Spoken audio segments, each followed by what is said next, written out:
আসসালামু আলাইকুম চাচা। ওয়ালাইকুম সালাম। কিরে বাবা ডন, কি মনে করে হঠাৎ আমার বাসায় আসলা? চাচা তেমন কিছু না, আসলেই তোতা ভাই আপনার সাথে একটু কথা বলতে চাইছে, তো তাই আপনার এখন তোতা ভাইয়ের সাথে দেখা করার জন্য তার গুদাম ঘরে যাইতে হইব। তোতা ভাই ওইখানে আপনার জন্য অপেক্ষা করতেছে চাচা। না না ডন, তোমরা যে কি কারণে আমার সাথে দেখা করতে চাইতেছ সেটা আমি খুব ভালোভাবেই বুঝতে পারছি। আমি তো তার সাথে কোনোভাবেই দেখা করব না। আমি যে সিদ্ধান্ত নিছি সেটাই বহাল থাকবে। তোতা হচ্ছে আমার একমাত্র ছেলের খুনি, ওর সাথে আমার কোনো রকমের কোনো সমঝোতা নাই। তুমি এখান থেকে চলে যেতে পারো, আমি তো তার সাথে দেখা করব না। এই তো চাচা, আপনি আগেই সব কিছু বুঝে নিলেন। তোতা ভাই আপনার সাথে দেখা করতে চাইছে, আগে তার সাথে দেখা করেন, তারপর আপনার কি সিদ্ধান্ত নেওয়ার দরকার সেই সিদ্ধান্ত আপনি নেবেন। এটা একান্তই আপনার ব্যক্তিগত ব্যাপার, এখানে তো আর আমরা কেউ হস্তক্ষেপ করতে পারি না চাচা। আপনি চলেন, তোতা ভাইয়ের সাথে আগে সাক্ষাৎ করে আসেন, তারপর সিদ্ধান্ত নিয়েন আপনি। হয়েছে ওইটা আমার বোঝা শেষ। আমি আমার সিদ্ধান্ত তো নিছি, তোমাদেরকে তো জানাইলামই। এখন আমি আবার নতুন করে তোতার সাথে কোনো রকমের যোগাযোগ করতে পারবো না।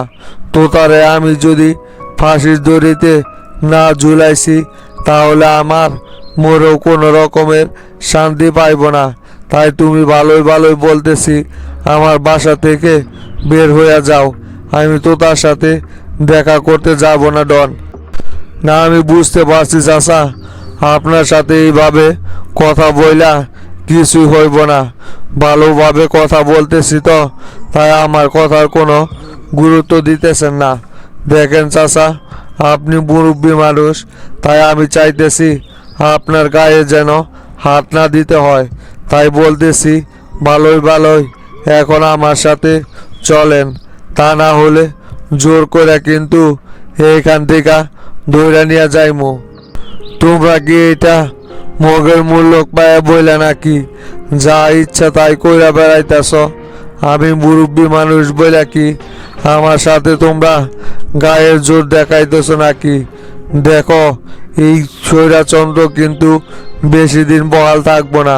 তোমরা যেভাবে মানুষের উপর অত্যাচার শুরু করে দিছ, অচিরে তোমাদের পতন শুরু হয়ে যাইব। জুলুমকারীরা কখনোই বেশি দিন টিকা থাকতে পারে না। আমার ছেলেরে তো হত্যা করছই, এখন আবার আমার উপরই বল প্রয়োগ করতেছ, তাই না? আপনি যেটা মনে করেন সেটাই। ভালোভাবে তো এতক্ষণ বললাম, সেটা তো আপনার কানে ঢুকতেছে না, তাই আপনার সাথে এখন জোর জবরদস্তি করতে হইব। এখন বলেন, আপনি কি আমার সাথে আপোষে যাইবেন, না আপনারে জোর করে এখান থেকে ধরে নিয়ে যাইতে হইব? যদি না যাইতে চান তাহলে আপনাকে নেওয়ার মতো বুদ্ধি আমার ভালোই জানা আছে। আচ্ছা ঠিক আছে, চলো যাইতেছি আমি তোমাদের সাথে। এখন তো আর তোমার সাথে না যাইয়া কোনো উপায় নাই। কি ব্যাপার মোল্লা, তুমি এই সময় আমার বাসায় কি করতেছ? হানিফ ভাই, আপনি তো ঘটনা সবই জানেন। শামসু কিভাবে বাহাদুরকে দিয়া ভয়ভীতি দেখিয়ে আমার বিরুদ্ধে জবানবন্দি নিল। শামসুর কিডন্যাপিংয়ের মামলায় নাকি আমি নিজে জড়িত, তাই পুলিশ তো এখন আমারে অন্য হয়ে খুঁজতেছে গ্রেপ্তার করার জন্য। তাই কোনো উপায় না দেখে আপনার সাথে দেখা করতে আসলাম। এই বিপদ থেকে এখন যেভাবে হোক আমাকে উদ্ধার করেন ভাই। আকাম করলে তো এরকম বিপদ আসবেই। মাথায় বুদ্ধি নাই 100 টাক। গেছো তুমি শামসুর সাথে লাগার জন্য। তোমারে যে আমি বারবার করে বললাম বাহাদুরকে যেন শামসু কোনোভাবে খুঁজে না পায়। তোমার এই বোকামির জন্যই তো বাহাদুরকে শামসু খুঁজে বের করলো। এখন তোমার জন্য আমাদের সব প্ল্যানই নষ্ট হয়ে গেছে। প্রেসিডেন্টের উল্টাপাল্টা বুঝিয়ে শামসুর বিরুদ্ধে এনেছিলাম, কিন্তু শামসু এখন নিজেকে নির্দোষ প্রমাণ করে ফেলেছে। এখন আর কিছু করার আছে? ভাই, সব কিছু তো নিয়ন্ত্রণে রাখছিলাম, শুধুমাত্র ওসি জব্বারের বেইমানির কারণেই এই সব কিছু ঘটছে। জব্বার যেইভাবে আমাদের সাথে বেইমানি করে বসবো সেটা তো কল্পনাও করতে পারি নাই। জব্বার আমাদের খুবই বিশ্বস্ত একজন প্রশাসনের লোক ছিল। ওরে দিয়া এর আগেও এরকম অনেক বড় বড় কাজ করাইছি, কিন্তু এই সময় আইসা যে ওই এরকম বেইমানি করবে সেটা তো বুঝতে পারি নাই। এটা তোমাদের আগেই বোঝা উচিত ছিল যে প্রশাসন এখন শামসুর কথাই শুনবে, কারণ তোমার হাতে তো কোনো ক্ষমতা নাই। প্রশাসন সব সময় যখন যার হাতে ক্ষমতা থাকে তার হয়ে কাজ করে। এটা কি তুমি বোঝো না? তারপরও তুমি নির্বোধের মতো কাজ করছো। এখন ঠেলা সামলাও। এখন আর আমি এই ব্যাপারে তোমাকে কোনো রকমের কোনো সাহায্য করতে পারবো না মোল্লা। নিজের ব্যবস্থা নিজেই করো। এটা কোনো কথা বললেন ভাই? এতদিন যাবৎ আপনাদের জন্য আমি কি না করছি। যখন যা করতে বলছেন সেটাই করছি। দলে যখন সেক্রেটারির দায়িত্বে ছিলাম তখন তো আপনাদের পরামর্শ ছাড়া আর কোনো কাজ করি নাই। যেখান থেকে যা ভাগ পাইছি সেটার অংশ তো আপনাদেরকেও দিছি। এখন এই বিপদের সময় আমাকে এইভাবে একা ছেড়ে দিলে আমি কি এই যুদ্ধে শামসুর সাথে টিকে উঠতে পারবো নাকি? যেভাবে হোক আপনাদের এখন আমাকে সাহায্য করতে হইব। আর শামসুকে দল থেকে কিভাবে বের করা যায় সেটা আপনাদেরকেই চিন্তা ভাবনা করতে হইব এখন। তা না হলে আমরা কেউই শামসুর হাত থেকে রক্ষা পাবো না। দেখো মোল্লা, পরিস্থিতি এখন আমাদের হাতে নাই। শামসু পরিস্থিতি সম্পূর্ণ অনিয়ন্ত্রণে নিয়ে নিয়েছে। এখানে আমাদের তেমন কিছু করার নেই। সভাপতিও এখন শামসুর হয়ে কাজ করতেছে। আগামীকালকে স্থায়ী কমিটির একটা মিটিং আছে, সেখানেই শামসুর বিপক্ষে সিদ্ধান্ত নেওয়া হইব। যদি স্থায়ী কমিটির সদস্যরা বেশিরভাগ শামসুর বিরুদ্ধে ভোট দেয় তাহলেই কেবল শামসুকে এড়ানো সম্ভব। তাইলে স্থায়ী কমিটির সদস্যরা যারা আমাদের পক্ষে আছে ওদেরকে নিয়ে আলোচনা করেন কিভাবে শামসুকে দল থেকে বহিষ্কার করা যায়। ওরা সবাই যেন শামসুর বিরুদ্ধে ভোট দেয়, তাহলেই তো ওরে সরানো সম্ভব হইব। যদি সকলেই সম্মিলিতভাবে ওর বিরুদ্ধে একজোট হওয়া যায় তাহলে ওকে সরানো কোনো ব্যাপারই না। সবাই তো আর আমাদের পক্ষে কাজ করবে না। কিছু শামসুরও লোক আছে এখানে। দেখা যাক আগামীকালকের মিটিংয়ে কি সিদ্ধান্ত আসে। ততক্ষণ পর্যন্ত তুমি আপাতত আমার গেস্ট হাউসেই থাকো। তারপর দেখতেছি প্রেসিডেন্টের সাথে আলোচনা করে তোমার ব্যাপারে কোনো সিদ্ধান্ত নেওয়া যায় কিনা। আচ্ছা ঠিক আছে ভাই, দেখেন তাহলে কি করা যায়। প্রেসিডেন্ট কি বলল শামসু? মোল্লা তরিকুলের বিষয়ে জিজ্ঞাসাবাদ করলো যে ওদেরকে এখনো প্রশাসন কি গ্রেপ্তার করতে সক্ষম হয়েছে। খুব দ্রুত ওদেরকে গ্রেপ্তারের আওতায় আনার জন্য নির্দেশ দিছে সেলিম ভাই। আর আমাকে প্রেসিডেন্টের সাথে দেখা করতে বলল। প্রেসিডেন্টের সাথে দেখা করতে যাইতে হইব। প্রশাসন তো ওদেরকে ধরার চেষ্টা করতেছেই, কিন্তু ওরা তো অলরেডি গা ঢাকা দিয়ে ফেলেছে। তবে সমস্যা নাই শামসু, যেভাবে হোক ওদেরকে এবার খুঁজে বের করাই হইব। প্রশাসন ফুল কনফিডেন্স নিয়েই মাঠে কাজ করতেছে। যেখানে লুকিয়ে থাক সেখান থেকেই মোল্লা তরিকুলকে এবার গ্রেপ্তার করাই লাগবো। শুনেন সেলিম ভাই, যত দ্রুত সম্ভব ওদেরকে গ্রেপ্তার করার ব্যবস্থা করেন, তা না হলে কিন্তু দেশ থেকে পালানোর পায়তারা করতে পারে মোল্লা। তাই যেভাবে হোক ওরে সবার আগে ধরতে হইব। প্রয়োজন পড়লে দেশে আপনি গোয়েন্দা সংস্থা নামান, তারপর ওদেরকে যেভাবে হোক গ্রেপ্তারের আওতায় আনেন। প্রেসিডেন্ট নিজে এখন ওদের বিষয়ে তদারকি করতেছে। এবার যদি মোল্লাকে ধরা যায় তাহলে এত সহজে আর জেল থেকে বের হইতে পারবো না। এটা আমাদের কাছে অনেক বড় একটা সুযোগ। হ্যাঁ সেটাই শামসু, সেই জন্যই তো সম্রাটকেও আমি চাপ দিয়েছি এই বিষয়ে। সমস্যা নাই, আমি সম্রাটের সাথে বসতেছি, দেখি সম্রাট এই বিষয়ে কি জানায়। ওই যদি সঠিক কোনো আশ্বাস দিতে না পারে তাহলে আমি গোয়েন্দা বিভাগের সাথে কথা বলে সারা দেশে গোয়েন্দা মোতায়েন করতেছি। তারপরেও যেভাবে হোক মোল্লা তরিকুলকে গ্রেপ্তার করে ছাড়বো। তুমি এই বিষয় নিয়ে টেনশন করো না। হ্যাঁ তাই করেন। আপনি তাহলে এখন সম্রাটের সাথে আলোচনা করেন। আমি প্রেসিডেন্টের সাথে দেখা করে আসতেছি। দেখি প্রেসিডেন্ট কি কারণে আবার ডাকলো আমারে। তাহলে আর আপনি দেরি করেন না সেলিম ভাই, এখনই উঠে যান। সম্রাটের সাথে এই বিষয়গুলো নিয়ে আলোচনা করে সঠিক একটা সমাধান বের করার চেষ্টা করেন।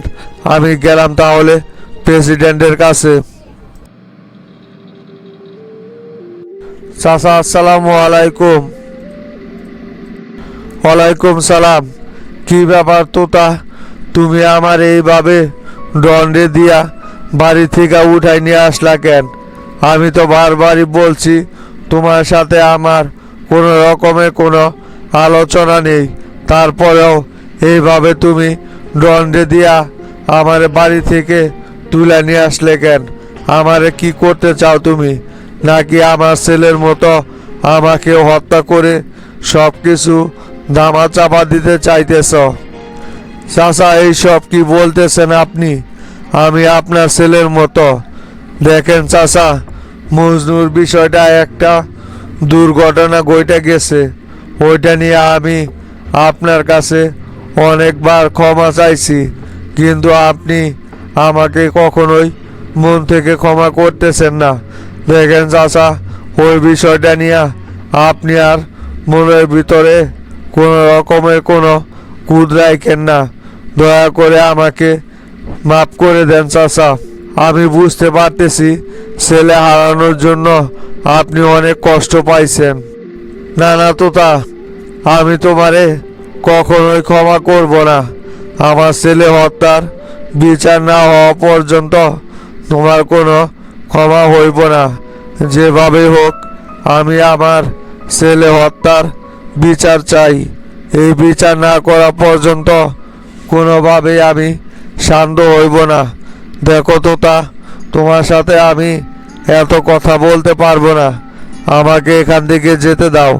আমি তোমার বিরুদ্ধে সংবাদ সম্মেলন করব। দেখেন চাচা, মাথা গরম কইরা শফিকের যুক্তিতে উল্টাপাল্টা কোনো সিদ্ধান্ত নিয়েন না।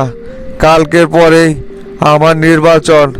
এতদিন যাবৎ এই নির্বাচন নিয়ে আমি নিজেকে অনেকটাই গুছিয়ে এনে অনেক পরিশ্রম করতেছি। স্বয়ং শামসু ভাই, মাস্টার চাচা পর্যন্ত এই নির্বাচনটা নিয়ে কাজ করতেছে।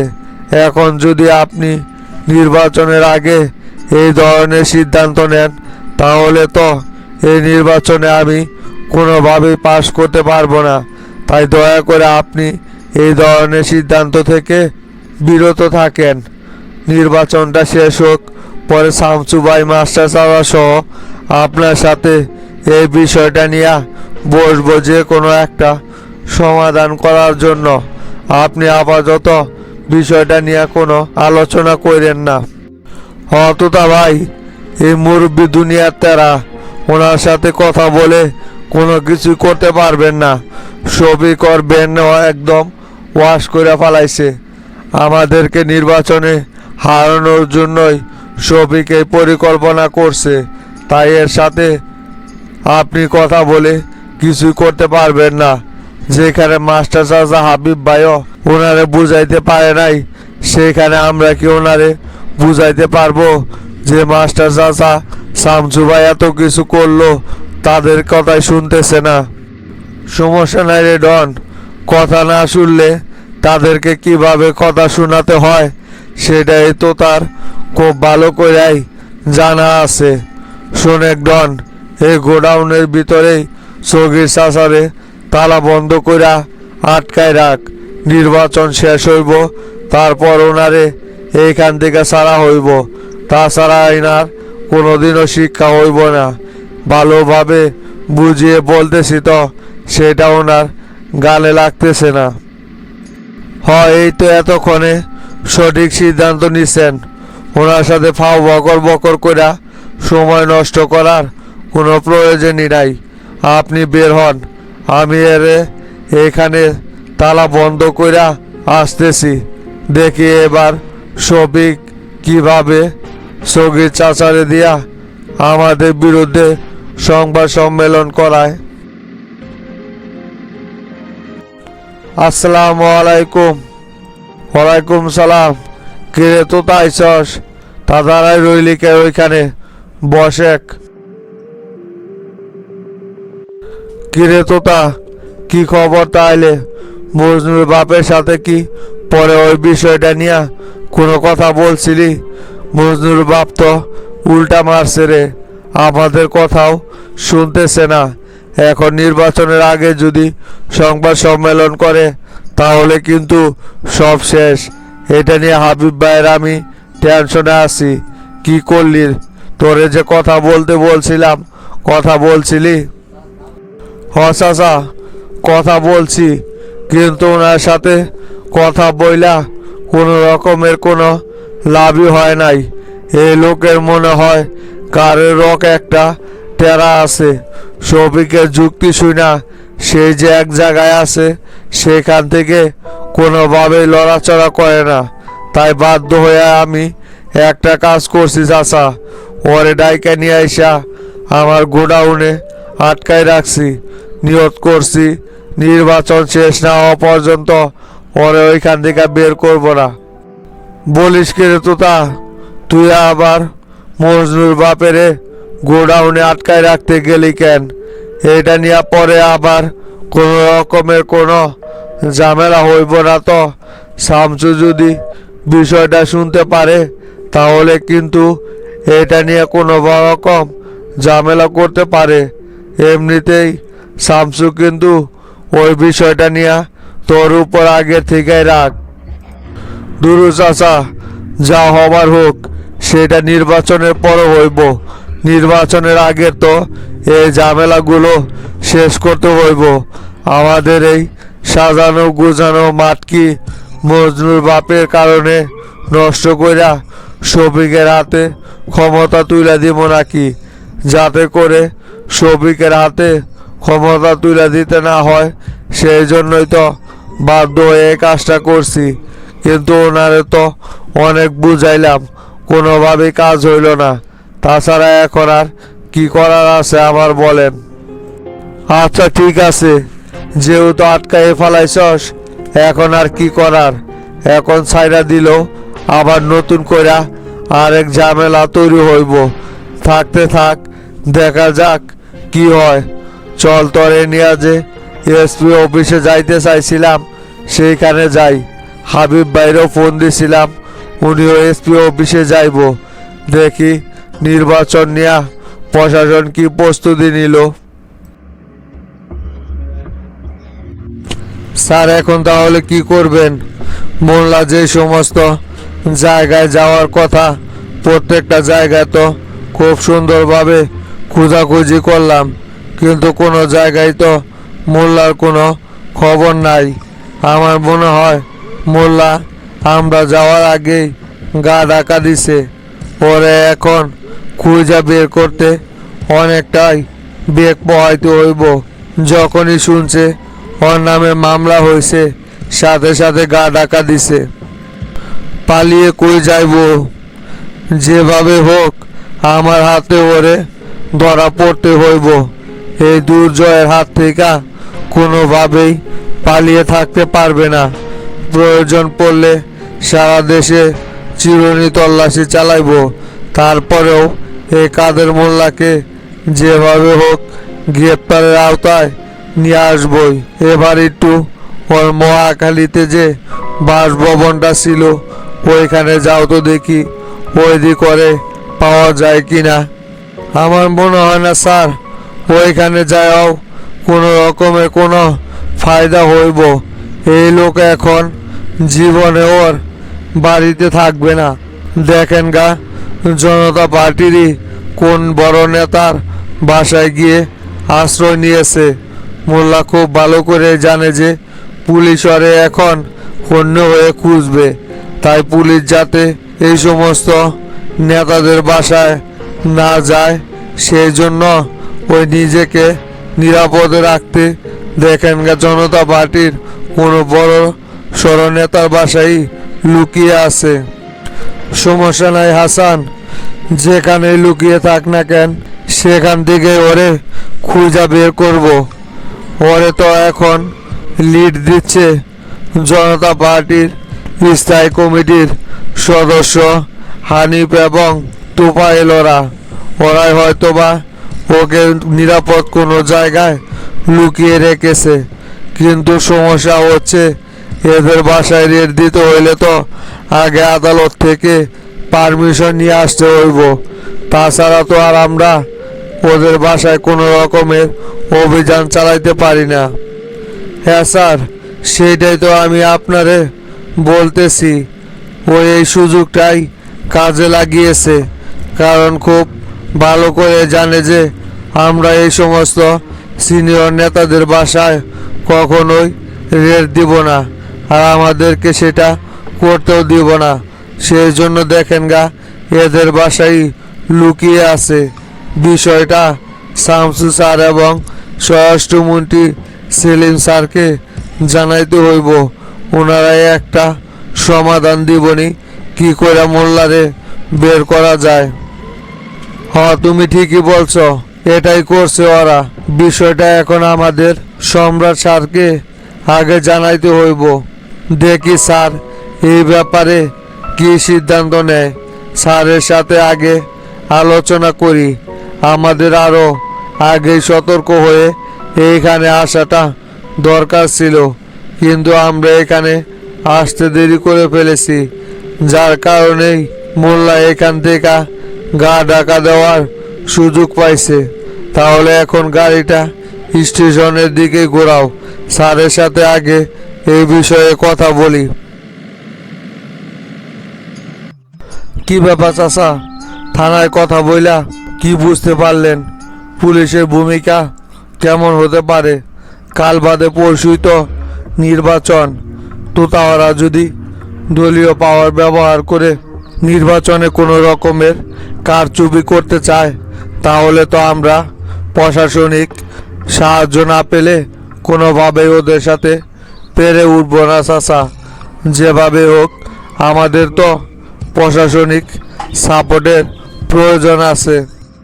আরে না রে বাটুল, ওসির সাথে সেই বিষয়েই আলোচনা করলাম। এবার ওরা যতই পাওয়ার পার্টি থেকে দাঁড়াক না কেন, নির্বাচনে কোনো রকমের এক্সট্রা কোনো সুবিধা পাইব না, এ ব্যাপারে নিশ্চিত থাক। কমিশনার খুব স্টেট আছে, সকলকেই ভালোভাবেই বিষয়টা বুঝিয়ে দিয়েছে। নির্বাচন নিয়ে কোনো রকমের কোনো কারচুপি কেউ করতে পারবো না। চিন্তা করিস না, নির্বাচন সুষ্ঠু হইব, আর আমি এই নির্বাচনে বিপুল ভোটে বিজয়ী হইব। চাচা, ওই আশাই তো এতদিন যাবৎ দাঁতের উপর দাঁত চাইপা সব নির্যাতন সহ্য করে যাইতেছি, শুধু নির্বাচনে আপনাকে একবার বিজয়ী করি, তারপর দেখতে পারবেন কি খেলাটা শুরু করে দেই। ওরা যে অবস্থা শুরু করছে না, এতে কইরা আপনি যদি খালি কোনোভাবে নির্বাচিত হইতে পারেন, এক এক শালাকে এলাকা থেকে দূর করব। দোয়া কর শুধু নির্বাচনে যেন কোনোভাবে আমি পাশ করতে পারি, তারপর তোদের মন যা চায় তাই করবি, কোনো রকমের কোনো বাধা দিব না তোদেরকে। কিরে বাটুল, আজকে তো সাংবাদিক খোকনের আমার বাসায় আসার কথা, মজনুর বাপের থেকে সংবাদ সম্মেলন করাইতে হইব না? কই খোকন তো এখন পর্যন্ত আইসা পৌঁছাইল না। দুপুরের ভিতরেই সংবাদটা সারা দেশে পৌঁছে দেওয়ার ব্যবস্থা করতে হইব। যদি একবার এটা ভাইরাল করতে পারি না, তাহলে দেখবি তোতার নির্বাচন কোথায় গিয়ে দাঁড়ায়। এই শফিক যে চিকন মাথার খেলোয়াড়, এটা আবারও তোতাকে বুঝিয়ে দিব। চাচা, সাংবাদিক খোকন আমারে কিছুক্ষণ আগেই ফোন দিছিল, ওই নাকি রাস্তায় আছে, অল্প কিছুক্ষণের ভিতরেই চলে আসবো বাসায়, সমস্যা নাই।